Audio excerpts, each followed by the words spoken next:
Hello guys, so I just woke up and this is the state of the world currently. I'm spectating the Soviets right now, but let's check out how each part of the world is doing. So first let's check out North America. America looks like, yeah, it's not having a good time. They lost a big chunk of the South to New Africa. Looks like someone liberated that, and then Great Britain took some chunks out of Alabama and uh, the entirety of Georgia. I don't think Manifest Destiny has succeeded because it's 1951 and they're still missing a big chunk of the West to Canada. Though it looks like they're going to war over it though. Uh, yeah, regime change, conquer Michigan, and conquer California, and the US wants to return Wyoming. Looks like Canada is not happy with the communist United States uh, in their southern border, but it looks like they're getting their ass kicked by the US. I don't know why the US didn't just ask for all these states, but just Wyoming. They should have asked for all these states. Let's look at South America next. Peru Bolivia has turned into the Federation of the Americas. They're very rich. They're the third highest GDP per capita in the world, actually, underneath Chile, with which owns a pretty big chunk out of Argentina. Are they? Yeah, it looks like they're not happy with each other at all. Brazil is massive. They conquered all Paraguay and has a pretty suspicious extrusion into Argentina. Uruguay is still independent though. Looks like they managed to kick the Dutch out of Brazilian Guiana though. Let's look at Europe next. So there's a massive German empire which has managed to form with a very weird flag. I've not seen that before. Is it because of their anarchy? They're a monarchy with an anarchy distribution of power. I don't know how that works, but it looks like it's working for them. Ethno state. That's not good. That's not good. And cooperative ownership. So it's a communist anarchist country ruled by the monarchy. That's also an ethno state. They need to get their act together, man. They own Bohemia though, which is nice. Looks like they kicked the Austrians' butts and got Bohemia, and kicked the Polish out of Mazovia and got it for themselves. The French Commune has formed. The glorious revolution has spread across Europe, and they're pretty weak. Yeah, they're pretty weak, but their standard of living is not that bad. Trade unions own a lot of the country. Council Republic, cooperative ownership looks pretty standard for a communist country. A lot of West Africa. To the south of them is Spain, which is pretty progressive, except for this. Yeah, slavery banned. Very high GDP actually. Spain as a fourth great power is not something you see very often. They own parts of Morocco. Yeah, it looks like the Spanish did pretty well this run. Portugal is still independent. Sweden and Norway are in a personal union with each other still, with Sweden as the senior partner. The French own Finland for some reason. Looks like it's just a colony, it's unincorporated states. Estonia has gained independence from the Soviets, and the Netherlands owns Lithuania for some reason. Austria, no Hungary yet, is not having a good time. They are communists, but the bourgeoisie is rising up, and they have like 4 to 5 times their divisions. So I think the capitalists are going to be back in power pretty soon here.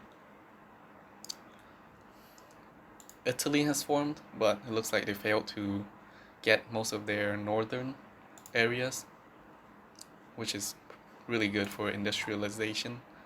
But yeah, they're just a major power here. Now let's check out the Soviets. So as you can see right now, they're not having a good time. They're in a debt spiral. So they have max taxes, but their money is still going down. They're not building anything. They haven't built anything in a long time.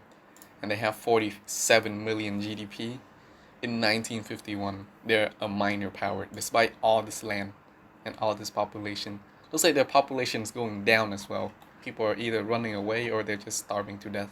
The Ottomans has managed to take a big chunk out. I don't know what this region is called. I need to search it up. But looks like the Ottomans have taken a big chunk out of them. With Crimea in the German market. What? The Ottomans are massive, by the way. They own most of Arabia, most of Egypt. Egypt's pretty much done for. They only have 2 states left, and one of them is revolting against them. Let's check out Great Britain next. They're the #1 great power, which is pretty standard. Still a monarchy with universal suffrage, an ethno-state as well. There's a lot of ethno-states in this world. Yeah, they're doing pretty well. Colonies up the wazoo.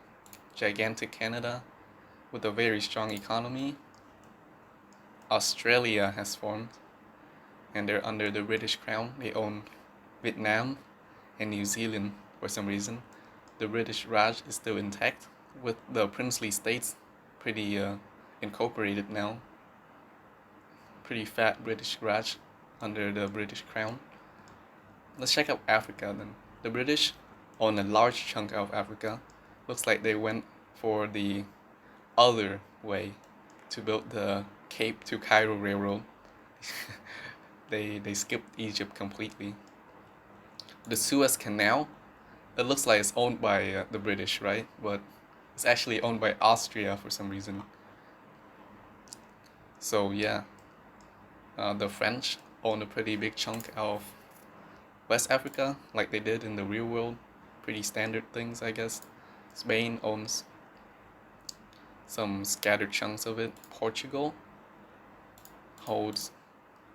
Yeah, looks like Portugal just expanded the colonies they had at the start of the game.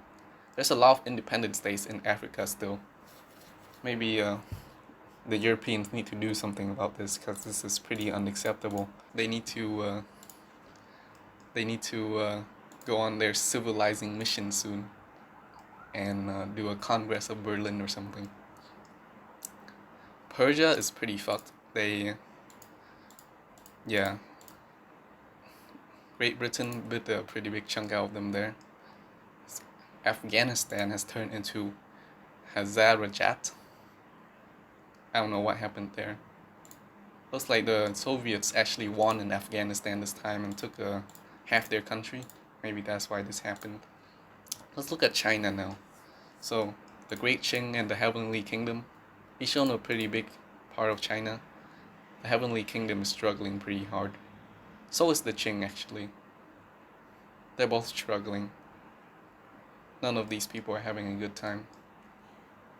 Japan is communist. Looks like this part is also part of Japan, but it's actually not. It's owned by Great Britain, and no one here is having a good time.